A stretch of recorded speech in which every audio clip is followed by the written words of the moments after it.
This is Pastor Nathan Willard at Ankeny United Church of Christ, and we're continuing our journey through James in the form of both study and devotion. This morning, we're moving on from the very openings into what becomes the core arguments of James's letter. But before we do that, James has to lay out a little bit what he thinks that the nature of God is in our lives. Have you ever wondered why it is that God is testing you or tempting you, why it is that you are subject to things? I think James really comes in here and says we shouldn't necessarily think that God is the one testing and tempting us. We're reminded that God is the source of good things. But I'm getting ahead of myself. Let's start with the passage. James 1:13 through 15, no one who is tested should say, God is tempting me. This is because God is not tempted by any form of evil, nor does he tempt anyone. Everyone is tempted by their own cravings. They are lured away and enticed by them. Once those cravings conceive, they give birth to sin, and when sin grows up, it gives birth to death. And so James is saying here, hey, look, folks, we all are constantly battling inside of ourselves.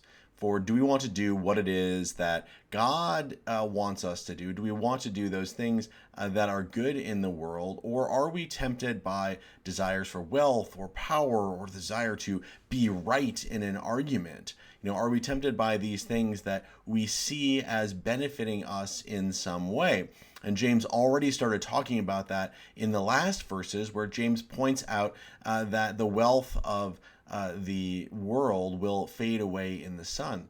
Here, James is reminding us when we are being tempted to do things we know we ought not to do, when we are being tempted to do those things that cause harm to another person, or that causes glory for ourselves at the expense of someone else, know that that temptation is not God tempting us. It is us being tempted away from God. And so in those moments, we should ask ourselves, okay, what is it that I do that helps to build up my love of neighbor and my love of God in these cases? And this is not oftentimes, these little temptations of should I eat this a bit of chocolate that I don't have, but it's that temptation to sort of lift ourselves up and worship a God other than the God in heaven, whether that is the God of power or the God of fame.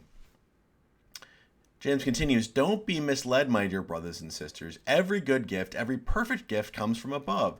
These gifts come down from the Father, the creator of the heavenly lights, in whose character there is no change at all.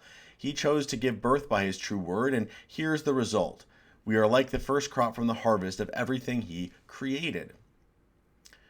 So James is telling us that goodness comes from God, and that we are the fruits of that goodness, that in us is the capacity to do good and love one another, not that we are born in this system where we are separated from God, but that we are the first fruits. We are the chance to show that we can be more than mere animals, that we can be more than sort of the mere tribal beings we might be. Instead, we can be those good things that God has created in the world that is to come, in the world that will become when we build it up.